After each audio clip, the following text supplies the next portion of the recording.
It's casual, not formal. It's hosted by Rory Pendlin, and Renee in tow. It's time to start the show. 1, 2, 3, go!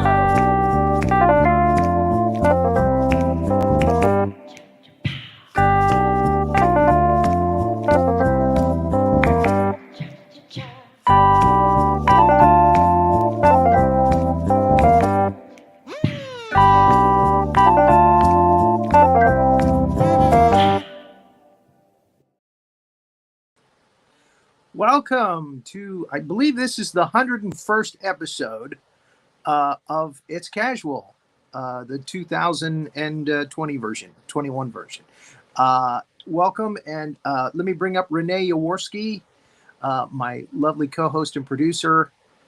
There's two of me. Look at that. Can you explain? Can you explain why there's two of me?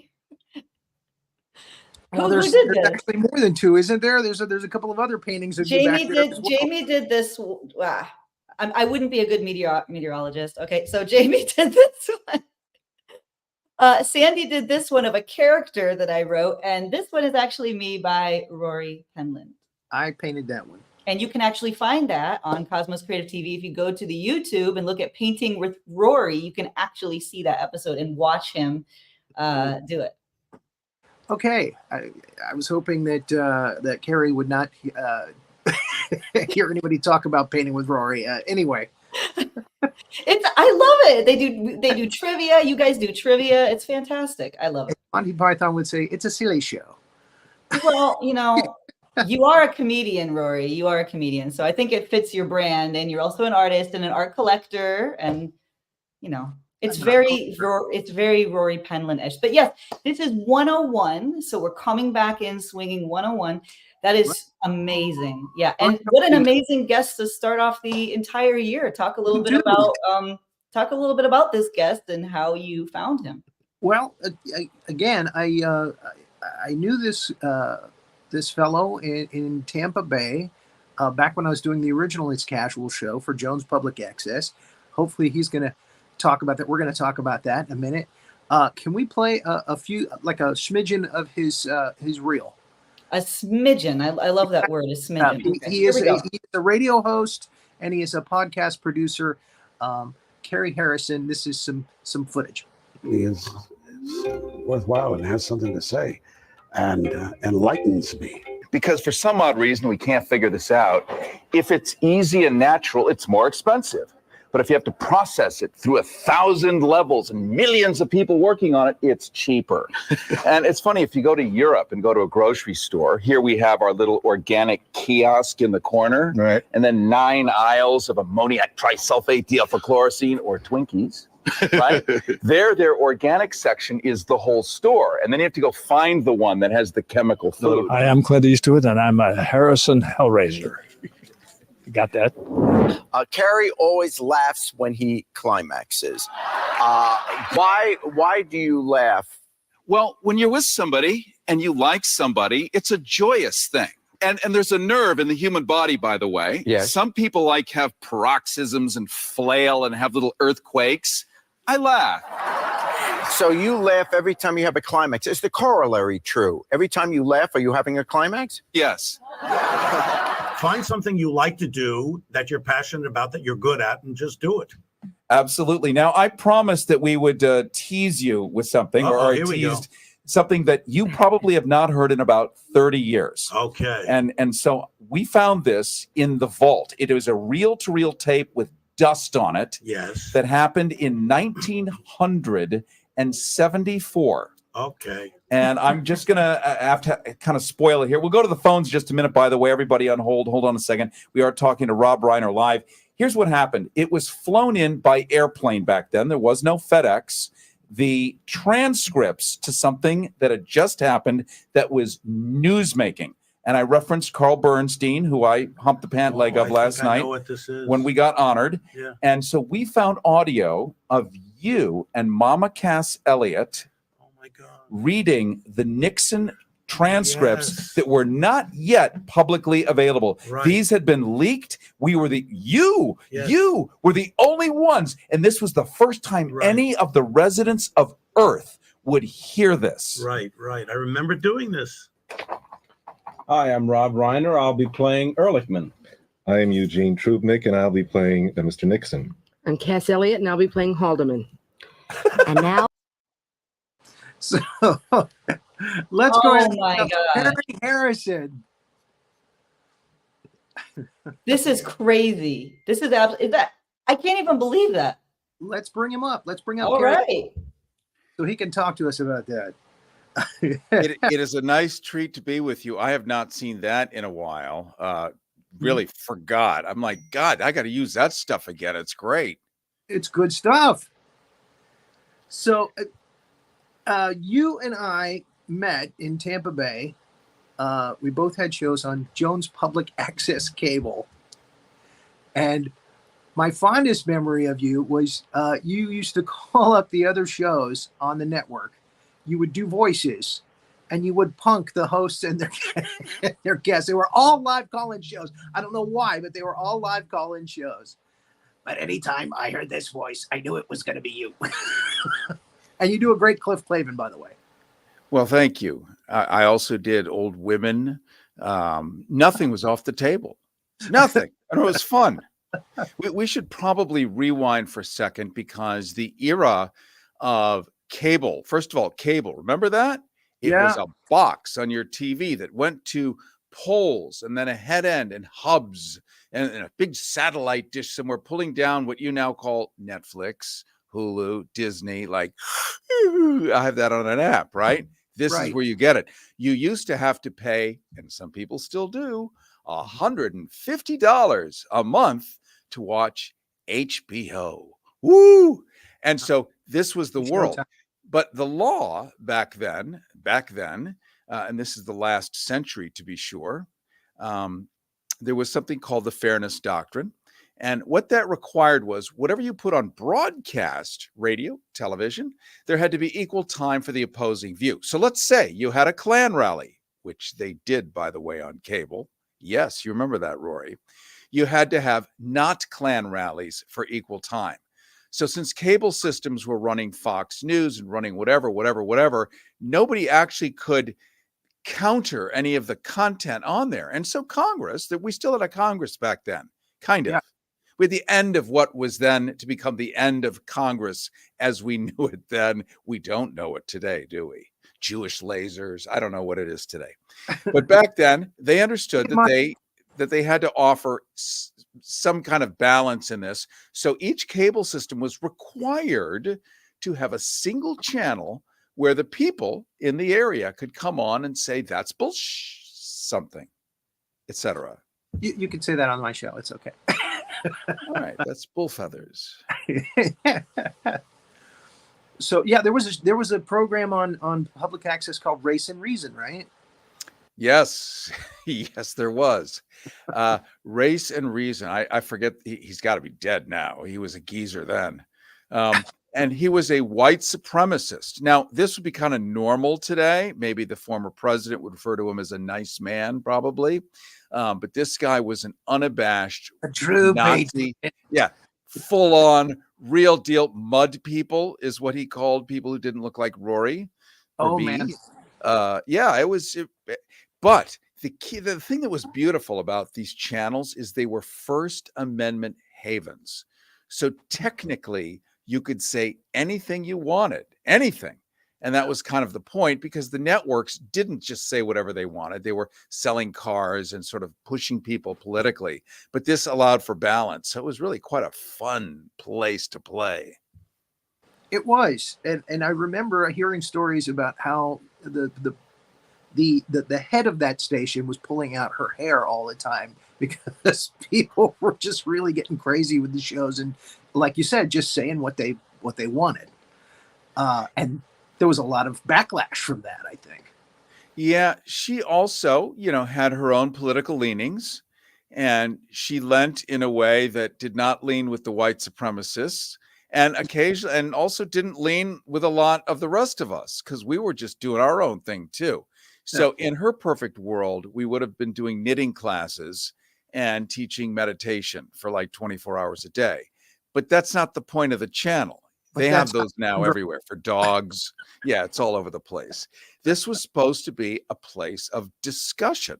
So, I mean, we invented a lot of stuff. You'll remember whatever it was I was doing. I think it was called, first one was called Hot Seat. And then I named one after a bar called Chatterbox because I got free drinks at the Chatterbox Lounge.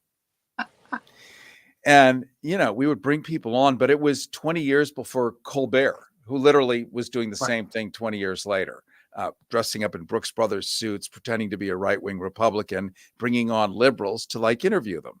And then, and our calls, because we didn't have screening back then, we didn't have a budget back then. We don't have budgets now anymore, it seems. Anybody got on. Anybody. And there were no FCC restrictions. What does that mean? Well, if you're watching network television, there is still the artifact of FCC. You could pretty much do and say anything except, you know, you can't talk about Jesus, but you can like murder people and cut their limbs off. That's okay. But so the FCC regulates and limits maybe some of the language too. On cable, no such restriction. You could do like raw nudity, which we did. If you remember, we brought on some rock and roll guy from, there was a Showtime documentary on this guy, G.G. Allen. Okay. Not that you're going to remember, but I had him on and he decided to relieve himself of the burden of his tight trousers and drop a spike right on the studio floor. You know, why not? I'm in a Brooks Brothers suit. Why, this is so inappropriate that you're taking a dump on my set. Joe Ritter and his girls used to go on shows quite a bit there too, as well. From the local go-go dance club, Mons Venus. And he actually went into politics, which was funny. But 2 years went by, and I decided to go on the road full-time as a comic. This was around maybe 1990. Where did you go from there? I mean, how many years were you on Jones Public Access? Oh, I think I did that for probably, I don't know, 2 or 3 years. Okay. I just loved it because it was such a playground. The rest of the stuff I was doing was commercial radio, and it was disciplined, and, you know, you had a boss. You had to get ratings. In this, you could just really just go crazy. But it was food. It was manna for what you might do later in life. Because how can you invent something if you have no laboratory? This was the laboratory, unintended, but it was the laboratory. And it was so much fun. And I met you and I met others. We might have never had an opportunity to meet in a playground where we could kick the sand and it was okay. So where did you go from there? From there, I ended up going on to 98 Rock, and I did mornings there in Tampa Bay. So if you're wherever you're located right now, this may not mean anything to you, but it's the big rock station on the west coast of Florida. So I was doing mornings there as the news director. I was in charge of the news. And I'll tell you why. And you'll like this story, Rory, because you don't know it. In fact, nobody knows this story. So I was on WFLA, which is a heritage AM talk radio station. It's where Rush Limbaugh was born. So sure, he comes out of Mississippi and Missouri and all these other places. But this one station in Tampa Bay was where they were testing Glenn Beck, Dr. Laura, Rush Limbaugh, because Tampa Bay happens to have a middle class, something you might have read about in history books. There was a big middle class here. So it was a great place to test stuff and see if it would fly. Home Shopping Network was born here. Hooters was born here. Everything is born here because it's got that middle class and still does, as a matter of fact. I haven't been shot yet on the street because people aren't that desperate yet. So let's hope it hangs on. So bottom line is I'm doing this this show on WFLA. It's a talk show. I had just been to New York the day before, and it was the 25th anniversary of the Stonewall riots, such as they're called, the Stonewall March, which is effectively the birth of the LGBT movement as we know it today. I get back, I'm on the air, and the news guy who wore a cowboy hat, he's from Texas, his name was Joe Allen, drove a Harley with a shotgun slapped down the side of that bad boy and would pull up. You could hear it a mile away pulling up. He'd get out with his shotgun, slap it back, cowboy hat on, stand in the newsroom. Now, optics matter. I'll tell you, when my news guy is wearing a friggin' 200-gallon cowboy hat, has a shotgun leaned up against the wall, I'm going to wonder just, what's going on there? And he did a story on the Stonewall, and the homosexuals were in women's dresses and run around with pipes, and they were beating children in baby carriages. And I could tell you this, I was there, and it was nothing like that, nothing. And so it was the first time I had ever witnessed on what our brand was news radio. I'd ever been at a place that we thought that we would say was the news item. And it was a lie. It was a fucking lie. Yeah. And so I could hear in my mind's eye pickup trucks firing up with the black rebel flags on the back window and double shotguns. They're going to go get even tonight, maybe burn some people, whatever. It happens regularly now, much more than it used to, unfortunately. And so I thought I have to correct this. So I went on the air and I said, unfortunately, the news guy who just did that story made it up, because I had gone back during the break and looked at the actual script, the copy that came off the teletype machine as it was back then. And it said nothing like that. He freelanced. Woo, did he have fun? But people would die, because they do die when you do news stories like that. We've seen people dress up as elk and storm the Capitol building, haven't we? We all saw that. That was real. This happens here in a microcosm. So I pointed out that this was not true, and I asked for him to come on and, one, apologize, two, tell it like it really was. Well, you would have thought I had said naughty words on the air. So I said, so I'm going to quit. I'm going to quit. I'm not coming back. I'll see you. The hotline lights up. It's the operations manager, assistance operations. She said, what are you doing? I said, well, I quit. We're in a break now. They forced a break. Mm-hmm. I said, I'm going to leave. She said, you can't leave. You have 2 more hours to go. I said, but I quit. He lied. She said, well, we'll worry about that tomorrow. I said, you better worry about it tonight, or there's going to be corpses. And everyone now knows why. And it's you in your news radio. And so we went back and forth. I ended up leaving. And this is called committing suicide in public, what I did. Because you will never, ever, ever, ever work again in any industry when you immolate yourself in public like that. So I go home. I'm having an anxiety attack. I turn on the radio, and what's on? I've just left now. 2 more hours to go. Rush Limbaugh on tape. It never happened. As if it never happened. I get home next morning, and Rory, you're going to have similar stories to this, I'm sure. Next morning, I get a call from the general manager of the big rock station on the West Coast, and he offers me a job, a third of the morning show. He said, well, our news director, his mother is sick. He has to go to Austin, take care of her. They've been listening to your thing, the other show. They like it. Can you come in and just be the news director? I said, you want me in charge of the information? You see the irony here? Yeah. And I said, and I'm not a news director. He said, oh, we'll give you the AP style handbook. You can read it. You're the news director. I'm like, poof, I'm the news director. So we were pulling like 8 to 18 shares in quarter hours. It doesn't really matter. We can another time talk about it. But that launched me to Chicago. They groomed me to be the next Paul Harvey because he was getting a little long in the tooth, like about these long, about to croak. But they didn't know my politics. They thought, well, he's just going to be like a right-wing bastard like the rest of them.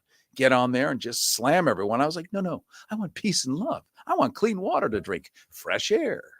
Yeah, get along with everyone. Bad boy. So I was there, went into syndication, went to New York City, did afternoons, ended up in LA, and now back in Tampa Bay for quality of life. Oh, who knew? I didn't know you were back in Tampa Bay. I thought you were out in LA. I was, but I got out. I don't have to see the Kardashians in the grocery store ever again. This is a good thing. You never saw the Kardashians out in the grocery store. Oh, I did. Now, they don't go there to buy food. People for that. No. Yes, you're correct. You are so correct, Rory Penland. They don't go there to buy food. They go there because their publicists announce in advance that they're going to be showing up at the grocery store. Therefore, thousands of fans show up, and it is a zoo of photography. And these women get out of their limousines all made up, ready to go into, we would call it Publix here, but ready to go into Ralph's or whatever the friggin' grocery store is, dressed to the nines. And then they usually get upset by too many fans and they have to get back in their car and drive off. Total publicity stunt. Do you know how many times that ruined me getting a salad? It's like Adam West showing up for a car show. Yes. I don't have to worry anymore. I can go into Trader Joe's right here. Bob's your uncle. Okay. So tell us about radio now. You're on KPFK? Yes, among other things. So that's in Los Angeles. I do morning drive in LA on Fridays. It's a show called Rethinking Heroes. And the idea of that is to bring on the heroes that you and I might not know about. So these are really cool people, like government whistleblowers, guys from the CIA who ended up blowing up skyscrapers somewhere, coming on, doing a mea culpa and talking about how that has now led us to where we are today. And there are many, many out there who are willing to do this, including the UFO program that we used to joke about. Well, now the federal government, NASA, is even confirming how real it is. We used to bring these guys on years ago. But it's really kind of a cool futurism program along with real heroism. What's it like to put your life in peril on behalf of people you may never meet? So it's not about being the best John Wayne you can with a great publicist. It's about people that actually really have a pair of balls or ovaries and bring them out and use them for the benefit of others. I know it's shocking in today's world, but there are still people like that left. And thank God. Well, and you have causes that you fight for regularly, veterans' rights. Yeah. You'd think if you signed a blank check to the federal government to go out and give your life, come back maybe missing an arm or a head, that you, according to signing your life away like that, they promise you when you return, you're going to get all this stuff to make up for it. And guess what? It doesn't happen that way. I know it's shocking, but it doesn't happen that way. So we have, statistically speaking, let's take Los Angeles. Everyone is familiar with LA. You may not have been there, but you've certainly seen the TV version, the elegance of the movie stars and the red carpets. And then there's LA, which is 14 million people, 14 million cars, no public transportations, 12-lane freeways, and downtown. Downtown has the largest cluster of homeless people per capita in the world. We're talking 80,000 homeless people. That's the size of 3-4 cities. Now, why is 80,000 homeless people a bad thing? Well, it's just a bad thing, obviously. We don't even need to debate that. But 25% of them are people that have come back from wars, people that are trained killers. So by the age of 18, when they go into the Marine Corps, the Army, whatever it is, they're taught one thing: how to kill. They had no skill sets before then. They're taught refined elite skill sets to kill.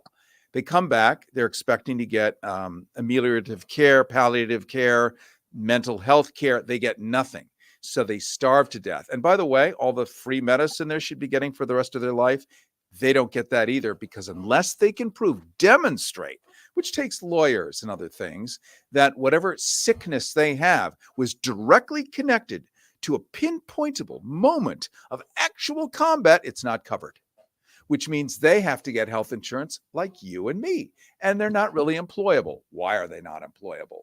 Let's look at your resume, sir. You want to be what? You want to be the host at our restaurant. You want to welcome people as they come in. Well, let's see what you've done. You can somebody at 900 yards squinting in the rain. You can ping their ear off or take out an eye at 2,000 yards. Oh, you've severed limbs. You've stabbed children in the legs. You're perfect for our restaurant. When can you start? Never going to happen. So it's a tough resume, because that's all you've ever done is kill people. Now you're homeless, armed, because it's America, and roaming the streets. And it's complete insanity. So what I'm trying to do is bring enlightenment, not only to the situation, but there are lots of services that they simply don't know about. get them into these services and try to put some relief on that if you can, among other things that I love to do. And you mentioned LGBTQ earlier. LMNOP, QRST, it goes on. You can't stop there. Plus. Yeah. It is an ever unfolding and ever expanding universe that I cannot explain. I can explain me, but I cannot explain the rest of it. But I will say it is a large tent, and we're going to have to put some more tent legs out there and probably add a few more wings. Nonetheless, that's an interesting phenomenon because it goes back to the beginning of time. As a matter of fact, I would ask you, Rory, you're a comic, which means you know what's going on in the world. It's hard to be a comic and be clueless because then you're not funny. What makes you funny is you know what's going on and you talk about it. The Bible. The Bible. Jesus. How many times did he ever mention anything LGBTQ? No such word yet. Gay, homosexual, whatever. How many times ever? Because he only mentioned the worst shit possible. Here, absolutely, no matter what, don't do this, or absolutely do this. But how many times did he mention that? Zero. Not. Well, and even the Pope now is on board with that. He's like, well, wait a minute. Let them love who they want to love. Come on. You want to know why? The why is kind of interesting. Okay. It's not that suddenly the Pope's enlightened. Are you kidding? It's the Holy Roman Empire. It's the same one that killed Jesus. No, the reason is that the previous Pope, if you remember Ratzinger, also known as Notzinger, who is the one who was the Hitler Jugend, he's the predecessor to this Pope. He was German, and he had papal digs in Munich. These popes live in their home countries as well and have giant palaces and Rolls Royces and Mercedes. I mean, it's a life to live. You are, in fact, the king, if you think about it.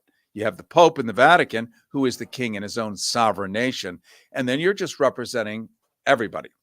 So that one, he liked to have a good time, and he was a rabid homophobe, if you remember, rabid homophobe. But he used to get busted having boy parties up in his papal digs. Now, of course, it's classic, isn't it? Just so classic. It's kind of like being in the men's room in the airport in Minnesota. I had a wide stance.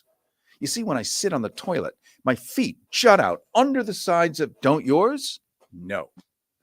So this guy had these giant parties, and in Munich, Bavaria, which is a very old part of Germany, they still have to pay taxes to the Catholic Church. It's not optional. I'm going to opt out. I'm a Protestant. Sorry, pay.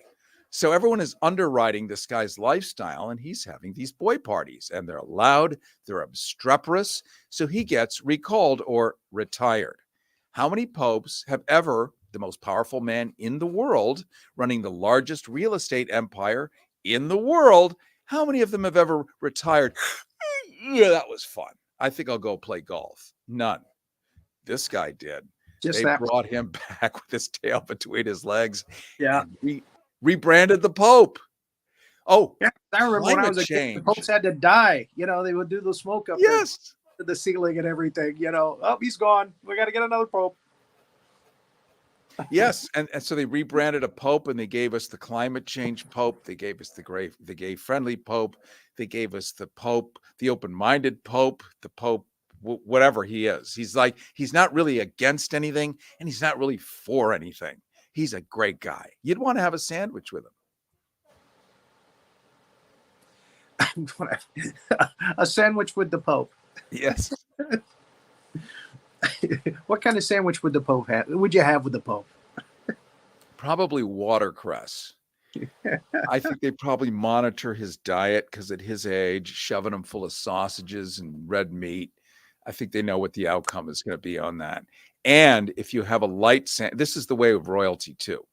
If you had ever had, say, lunch with the Queen or the princess of anywhere, it's always going to be like watercress sandwiches and super light stuff because they can get it down, take 2 bites and leave, and it's not rude. If somebody brings in a giant side of beef and a carving knife, you're going to be there for hours. So that's the secret. Can I press you to a cucumber sandwich? Yes. Okay, so speaking of which, you've done a lot of traveling lately. Yes. I was looking for stuff to talk to you about on the web, and you've done a lot of traveling lately. So tell us about that. Well, one of the things that I like to do, I mean, who doesn't? I hate travel. Really? No, I love travel. I lead tours, cultural tours around the world. I'm doing one coming up in March. I'm taking people to New Zealand, and then I'm taking people to uh, Australia, where we meet with one of the oldest Aboriginal leaders. They don't meet with white folks, but I leverage public radio, so I get us into cool things. So, for example, this summer, I built a Germany tour, but it ends in Oktoberfest. That part's fun. But before then, it's basically like Secrets of the Third Reich. I get people into the Nazi bunkers that are 5 levels underground that are closed to the public, so they get to really understand history and see, here's what happens when you do nothing. He goes from here to here. And here is already happening in places like Hungary, in Poland, and other countries throughout Eastern Europe. They're already there. They are 1 minute away from becoming the Soviet Union again, which is the plan of Vladimir Putin, by the way. Yeah. And we're also enjoying a kind of extraordinary un-American behavior here in this country. I'll give you an example. My ancestors came over on the Mayflower on my mother's side, on my father's side, framers of the Declaration of Independence, signers of it, and the Constitution. My relative on my mother's side, Abraham Lincoln, and Benedict Arnold. Balance, right? So some of us have a little skin in the game. And I could tell you the founding fathers, my ancestors, never in a million years imagined any president, I don't care who he is, having an insurrection.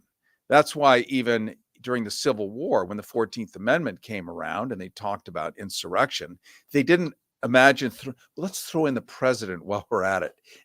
No, the founding fathers imagined the president, which is why he's not listed in most stuff as the best of the best, like Tommy Jefferson. Smart guy, George, wooden teeth or not, stand-up kind of guy. That's what they imagined. So they never thought they'd be dealing with knuckle walkers and mountebanks and have to create a constitutional imperative that speaks to this problem that we seem to be having today. It's not a problem you like little girls that are 14, and Jeff Epstein can help fast track you there, and the president can hook up the appointment. But for the rest of us, not that lucky, well, it's a different problem. So, I know. What do you say that to that? took a kind of strange turn, but okay. I was wanting to hear about some of the places you had been and how you reacted to being there, but okay. Well, so I actually am one of the first to have overstayed the visas that don't yet exist in Europe. So starting this year, it's already happened, an American citizen is now only allowed in Europe for 90 days max in a 6-month period. It never used to be that way. Let's just say what it was. We occupied Europe. World War II, we occupied Germany, we occupied France, everywhere. We are the only one with over 800 military bases dotted around the planet. We have a base in every country, including Cuba. Remember, Guantanamo. Yes, we have bases everywhere. What is Israel? Israel is a giant U.S. base with 150 thermo multi-tipped nuclear warheads. That's why we totally are going to make sure nothing happens there. So that's what we are. We're a giant empire. And so what's the point of why am I telling you this, Rory? My train of thought is just derailed all over the track. Travel. You're going on tangents. Yes. Okay. Get out of the rabbit hole. Back in. So Europe has never had any restrictions on how long we can come and go. But the former president insulted the president of France, Macron, and Macron decided to get even and went to the EU and said, oh, yeah, visas for French people to go to the United States? Not a problem. We'll now make U.S. citizens get a kind of a visa. it's called a etsia or an etnia. We don't even know what it is. They don't even know what it is yet. But they do now have this 90-day limitation. And I was in Europe working, teaching a course in media literacy and how can I not think of the name of my own course? Well, whatever it was for 10-year-olds. It was hot. They loved it. Yes, it was like complicated thinking. And then I live streamed something for the United Nations in September, and months and months and months passed. And I was there 93 days, not 90, 93 days. Now, okay, so I want to find out what happened to you as a result of that, because I overstayed in China. You know, I lived in China for 14 years, and I overstayed one time because I was sick, and I waited to the last minute to get my visa done. So it was my bad. But what happened to you as a result of that? So here's what I'm told. I am told that I left Vienna, Austria. So that's where the problem was. If I had left Greece, France, Spain, Portugal, not a problem. They would have gone through the passport, seen I floss my teeth. I'm a nice guy, American, must have spent some money. Have a nice day. Thanks for coming. Poof, gone. But I was leaving Vienna. And so Vienna it's Germanic, which means the women behind the cubicle, in this case, they have acute math skills. You know, I have to use my fingers. I'm an English major. I suck at math. They did the reverse math of when did I get there? When am I leaving? Did the math, and she realized in horror, I've been there 93 days. She said, I must call my manager. And this is the customs booth, the passport control. And all these people are behind me. I must call my manager. I'm like, okay. So she picks up the phone, blah, blah, blah. Next thing you know, the cops show up. Yeah. Yep. And they pull me behind the passport control and begin to interview me. Now, I'm lucky I speak German fluently. No, they interrogate you. Thank you. I wasn't going to use that word just in case they're watching. Usually more than once. Yes. They interrogated me, but I really had the world's shittiest airline ticket. It took me 3 days to get to Vienna. I had to come from Budapest, spend the night here, get another train, spend the night there. It was a sloppy ticket. So I was there way too long. I was not trying to get away with paying for more hotels. Woohoo! Budapest. Woo! Fun. No, not the case. So I explained it, and the guy got it, and he was okay with it. But the woman next to him, she's like, arrest him, arrest him. She'd probably been working like 2 days and wanted to get her stripe. And I said, no, seriously. So they let me go, but they took pictures of my passport, all that stuff. And they said that the authorities might send me an invoice. They may ban me for 180 days, that I would just have to find out. And I said, okay. And I thanked them for being so polite. They're polite anyway, but and I still haven't heard back. Jail him. No, she did. This is like day one. Like, kill him. Arrest him. Hang him by his bootstraps. Yes. Electrocute him now. But in China, I'll bet that was a little more serious. Oh my gosh. They were going to throw me out. They were going to give me my walk-in papers. Luckily, my wife smoothed things over. She's Chinese. She smoothed things over. Wink, wink, nudge, nudge. Yep. And unfortunately, though, at that time, Obama had good relations, and they had actually passed a 10-year visa, which I could have gotten had I not overstayed. And I was lucky to continue to just get the 1 year and 2 year visas after that. Yeah, which they make you go back again and again and again. So, yeah. Well, right now, it was the note of your travel question. I would recommend, as would you, that people travel while you can. And you wonder, what do you mean while I can? What do you mean while I can? Because guess what? The U.S. passport is no longer the strongest passport in the world. Guess whose passport is stronger than ours? You're never going to guess in a million years. And not the Swiss passport, because that's always been great. Who doesn't want that? the friggin' German passport is better than the American passport. And they were Nazis like 80 years ago. Their passport is better. They can go to more places, and people don't look at them that way. They just see whatever they see. But ours, like, we are persona non grata in a lot of places. When we did the Muslim ban under the previous president, I was taking a trip to Egypt to go see the pyramids, to like worship these ancient temples and see all this cool stuff. Well, nobody bothered to tell anybody, oh no, you can't actually fly to Egypt because there's a Muslim ban and they're a Muslim country. Yeah, but I have a trip and I have customers. Well, you can fly to Moscow. Yes. And then connect from Moscow to Jordan. And then from Jordan, go into a bifurcation where all men go on this side of the airport, all women go on this side of the airport. They're not kidding. They're not kidding. On this side of the airport. So the whole time they split men and women. And then you get back on the plane together later, but you haven't seen each other in hours and you can't communicate. So that was only a 36-hour flight as opposed to 14.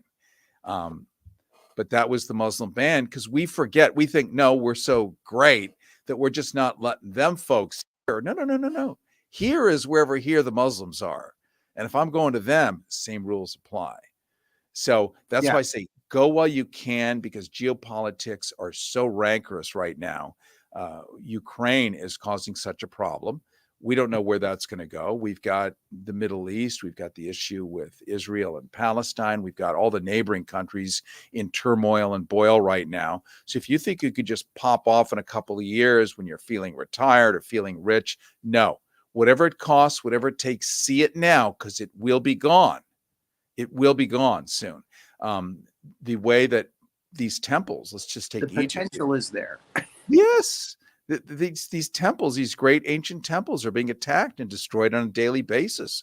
Ones that you would know about in Jerusalem that are things that we've read about and studied and grew up with. Some of these are being destroyed right now. So you won't ever be able to see them again.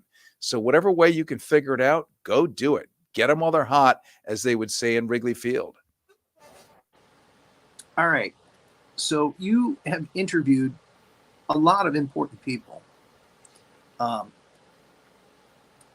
And I would like to just throw out some names and you just tell me what you can about your experience interviewing these people. Ed Asner. Wow. He's such a superhero. So Ed, going back to the 1970s when he was on the Mary Tyler Moore Show and all of that, was a pain in the ass to the networks then. He was always political and always out front, and they kept telling him, "Shut up, Ed, or you're going to lose your show." Shut up, Ed. And he did have his own show for a while. What was it called? Lou Grant. Lou Grant. And he didn't shut up, and so they took away his show. But guys like him have done more for the rest of us than you can ever imagine because they're brave. They're talented too, which is how they're able to convey good messaging. So, and R.I.P. Ed Asner, he finally got old, but he had quite a lifetime. And what an inspiration, because what good is an artist if you don't reflect the art that you're seeing? I mean, isn't that the point? It's not to do art in private and then don't let anyone see it and don't allow it ever to do anything. That's not the point. You gotta use stuff to make life better for the people who simply don't have the access or the skill sets. So guys like him are amazing. We saw the clip of Rob Reiner. Yes. What was that like? Well, I was starstruck because I grew up with All in the Family. And then I grew up with all the series of movies. Oh, Jesus, dear. Right? Right? What a bright, just an intuitive, quick. Yeah, he is his father's son. His father is his father, for sure. And Rob Reiner has also been one of those guys out there. It has never seemed to hurt his professional position, thankfully.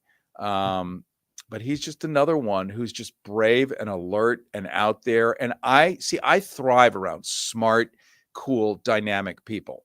If I am surrounded by only like nitwits and knuckle walkers, I will become one. I've done it. I start dragging, become a hispidulite, and the next thing you know, I'm eating dog food and I think it's delicious. This is not good. Always play tennis with a better tennis player and your game will improve. So you want to be around the Rob Reiners. You want to be around the people who have achieved extraordinary things despite many odds, who are innately talented and care about the people of Earth. And if you're around that, you're going to end up having a pretty full and dynamic life. So he was great. And I got to surprise him, as you saw in that clip.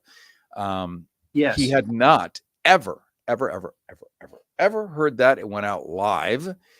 When the Nixon tapes were first revealed, a single sheet was typed up. There was no FedEx back then. There was nothing. They took that single sheet, put it on a 727 airplane, and flew it in a plane on a seat, probably, from Washington, D.C., landed it at LAX, couriered it to the radio station, and there was Rob Reiner and Mama Cass, the only known ever appearance of Mama Cass in a political setting, playing who else but Haldeman. And there they read. He was really surprised when that was when she announced that too. I mean, it's so weird. It's like Mama Cass playing, whatever. But Haldeman, I don't know why. I mean, Nixon would have been less of a, oh my God. But nobody even knows who Haldeman is, but it just sounds like a big guy. Just a big kind of unshaven. I don't know what it sounds like to people.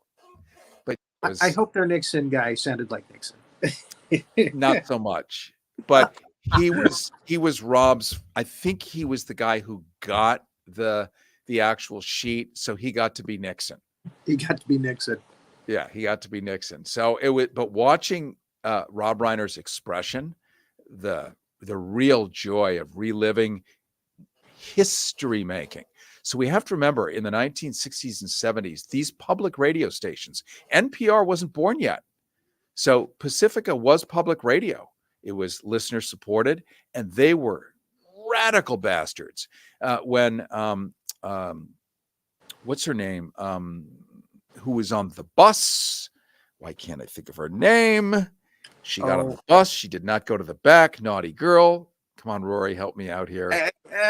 Yes, I know. We all know who we're talking about here. Yeah, I know who you're talking about. Of course, but I can't we all remember do. her name either. So world famous. We were all taught about her in our history books. She gets on the bus. She cannot get to the back of the bus. I'm telling you this because this is not the story none of us knows. She's trying to get to the back of the bus, but her heel breaks on her shoe, something like that, and she falls into one of the front seats. So all these white guys are yelling at her, get to the back of the bus, get to the back of the bus. And she's like, I'm trying. And she's trying to get back there. And they're so aggressive on her that she just withers. And she says, look, I'm just a cleaning lady. I worked 3 jobs today. And she just collapses in the front of the bus. Well, that's, of course, turned into a giant political movement. We only find this out because public radio, before it ever became NPR, that was us. We went into the jail cell, shoved a microphone through the bars, and said, so, what's the deal? What happened here? That's the story she tells. Rosa Parks. Rosa Parks, thank you. Yes. We'll never admit that we didn't. We knew all along. We were just testing your audience, Rory. Again, it was on the tip of my tongue, one of those things, and then I had to look it up. I'm at my age, I gotta look it up. I used to be able to rattle off producers, directors, bit actors in movies and stuff. I can't do that anymore. I try. I used to have an amazing knowledge of film and who was in films and in TV shows, old TV shows, but God, Let me ask you a question. Let me, because this is interesting. I too forget so much shit. It's scary, but I remember cool stuff. And I'm wondering, just tell me. So back before everything ubiquitously was on the internet, so now you could be born and any question you ever have, you can ask Siri. It may lie to you. I don't know, but you can get an answer. Back when you and I were kids, we had something called the World Book Encyclopedia or Britannica. And if it wasn't important, it wasn't published. And therefore, there was no reason. The world was this big, 12 volumes. That's it. That's all you need to know. Goodbye. Move along. And I just wonder now, there's so much stuff that we're now cherry picking the stuff that we need to remember, that we want to remember. Not just the 84 things that are put in front of us, which used to be those directors and those movies. Now there's 20 million things, and we're just remembering like the important stuff. Is that an excuse that we can go with, do you think? Well, and even worse is now we're reaching a new plateau where AI is going to create alternate universes and weird shit that we just, hey, I want to see this. I want show me this, and it's just going to create all kinds of weird stuff. It's going to challenge the stuff that is reality. Hey. Which is a problem for you and me. And it is a problem for all of your fans. And what we're dealing with, because one of the things, critical thinking and media literacy for 10-year-olds. That's what I was teaching in Switzerland. They actually loved it. They ate it up. I couldn't believe it because they live here. Like if you didn't live here, you wouldn't eat it up. They live here. So one of the things that you and I are dealing with is we can now, using AI, we can rebuild a perfect Rory Penland. It's pretty perfect. We might be able to, you might know the difference, but maybe I wouldn't know the difference. I'm going to get your inflection, we can get your laugh. Yeah, who knows? And then we can just say what it's going to say. Let's just clone everything Robin Williams ever said and put it into Rory. Why not? It's AI. And so we're going to have to deal with that because it's not yet fully illegal. And it won't be fully illegal until the right celebrity loses a gig. And how do I know this? So back when they were making the last Star Trek movie with Chris Pine, you'll remember, who doesn't love? Come on. Is that the one with Cumberbatch as Khan? Yes. No, there was another one after that. Yes, Cumberbatch is Khan. Yes, there was that one. That was okay. There's a third one. But either way, the studio execs with Paramount, which is also known as Viacom, which is also known as CBS, which is also known as whatever, they were in there and they were talking about the technology because there were certain green screen shots where they actually didn't need the actors to do certain things, that they were actually able to, with computers, computer generation. It sounds so old, doesn't it now? Right. Well, we're going to use a computer. We're going to generate an image. I don't know how that happened, but I kind of like it. The balloons. Let's see if it happens again. CGI there.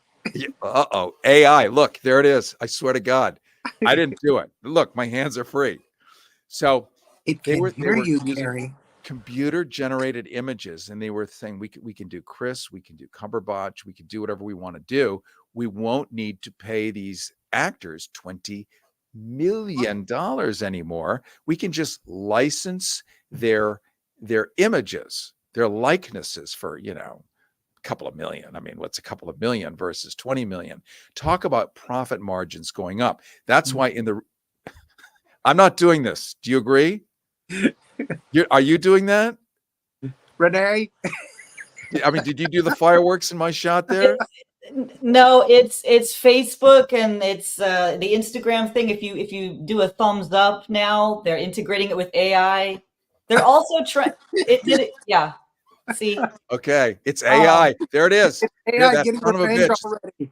I should be honest that I think it's the internet AI killer bots trying to squash you telling the truth. I mean, that's probably what's actually happening. Okay, there's the evidence right there.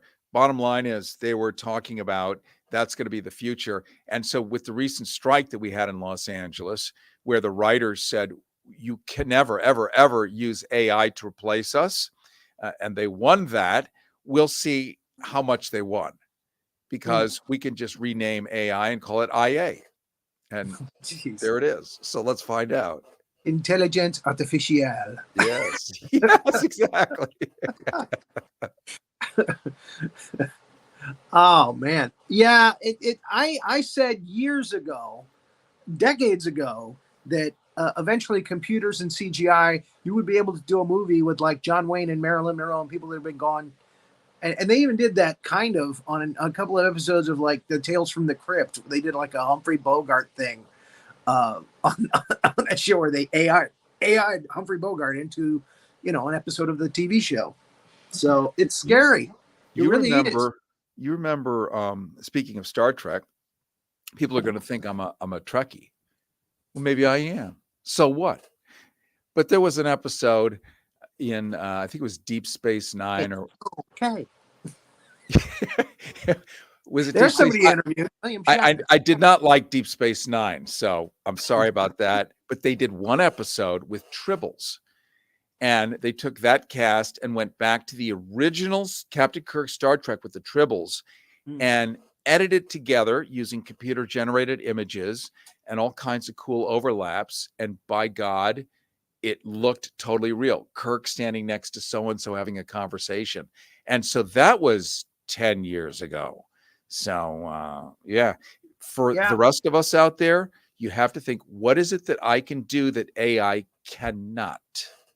I'm an admitted Trekker, and if you haven't seen Star Trek Continues and the amazing way that they've matched everything from the original show to do new episodes, it's unbelievable. Okay, so tell me about this. Is it on Continues, and the sets are in Georgia. You can actually book a tour to go be on the actual sets that they created, which absolutely they created them from diagrams from the original show. So is this on Paramount Plus or something? Actually, just go look it up on the internet. It's fan made, so they can't charge any money for it. So it's out there on the internet. You can find it, and again, it's good. Yes, it's okay. Amazing. Scripts. They have people from the original show that come on. James Doohan's son is playing his character. I love it. Yeah, so you got to go check it out. I remember when I was on Home Shopping. So this stays between us. It never leaves this. And all of our viewers, yeah. Yes. That was around the same time as we were doing Jones, by the way. Same time, same era. I think I went back and forth. So I'm vending Elvis figurines and just all this humiliating shit that I just never want to remember. And we had James Doohan on because they were recycling TV stars. And this was Network 4. And the new idea was if you bring on a celebrity and you put up a gold chain next to them, well, it's going to sell. And guess what? It's true. I don't know why. And so Paramount very assiduously, specifically, non-opaquely said, when he is there, you can never once mention Star Trek. You cannot refer to him as known as Mr. Scott. You remember him at zero. He is there as James Doohan.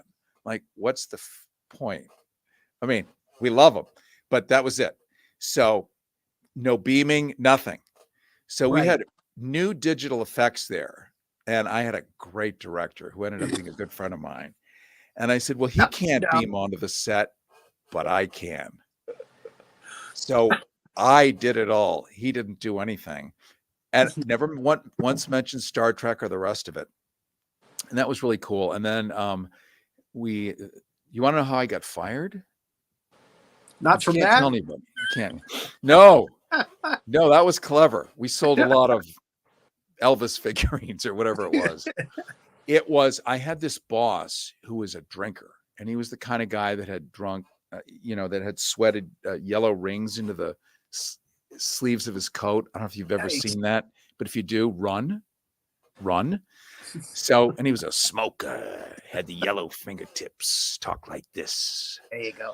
And in the operator pool at Home Shopping, it's a giant stage, proscenium stage with sets on the actual stage. So that's why you have the finger models with the rings and all this other crazy business. You bring up people in dresses, and then you have the host desk, and then you have an operator pool of 200, and they were all women back then, with headsets and giant monitors so they can see everything. So he comes up to me, we're going into a break, and he goes, you better come up with a new goddamn pitch. And it was a 3-hour-long gold show. 3 hours of gold chains. Guess what they all look like? Each other. Yeah. So this one might be 14 karat. This one might be 18 karat, but it's a bevel cut. What more can you say? 2 more hours to go. So if you ever 2 die more.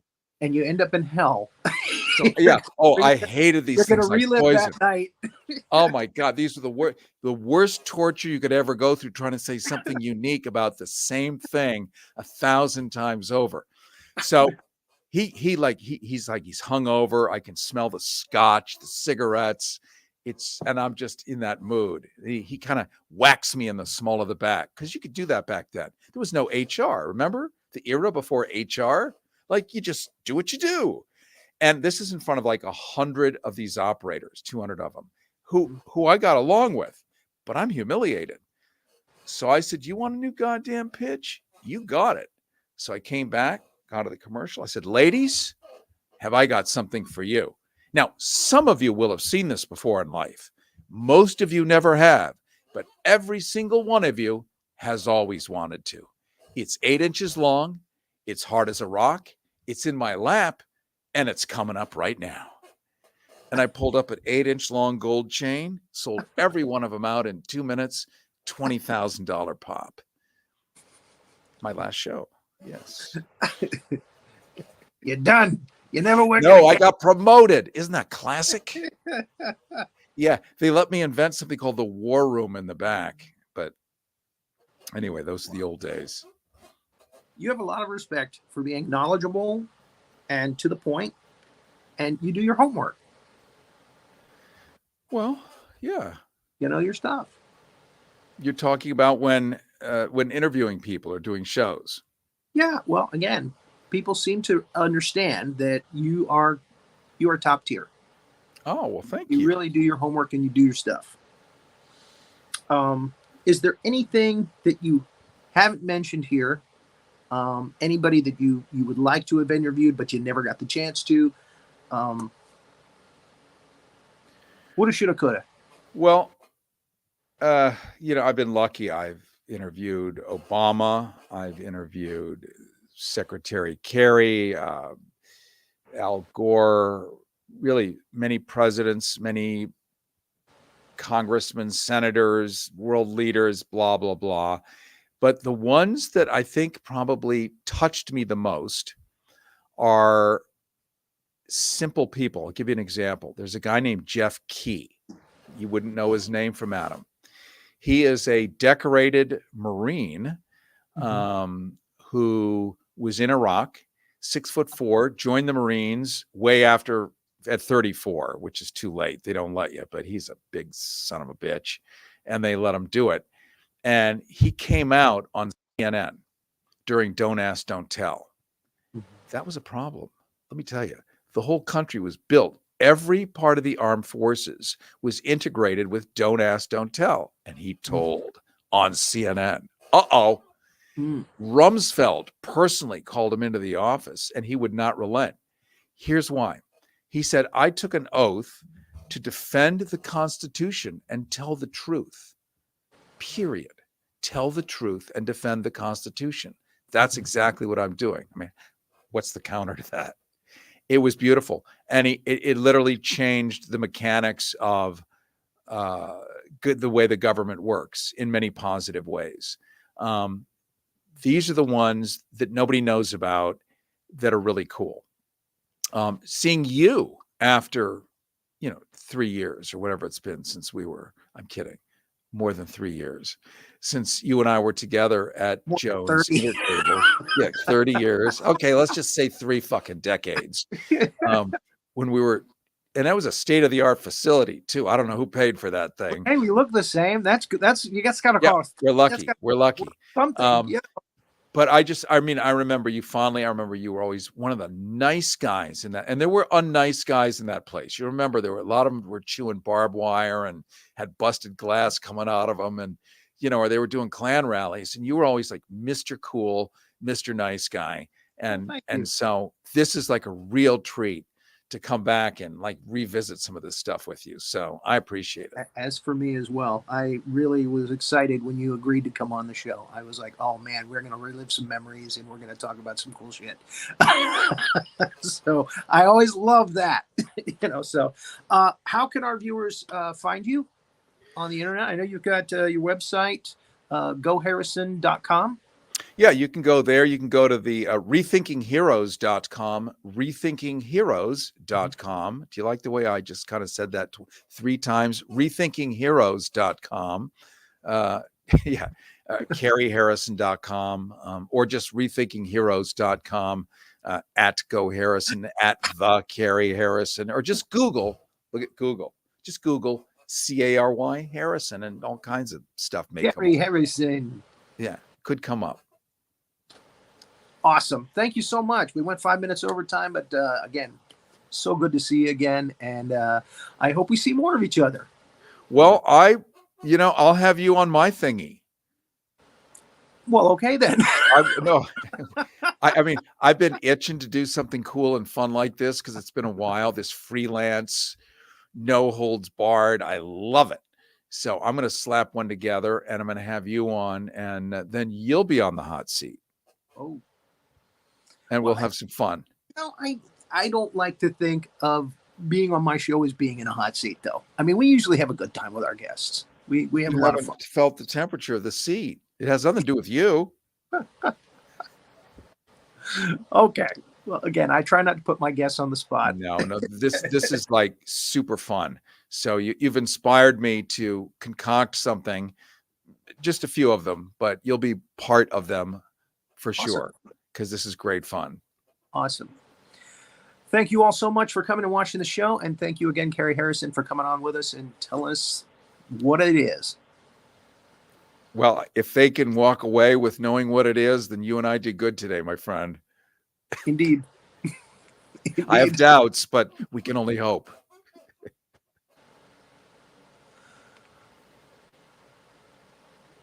And there it is. All right, there it is. Rory, you gotta say goodbye, Rory. Goodbye, Rory. You gotta say goodbye. you gotta say. Did I not say goodbye? All right. Let's take two. All right.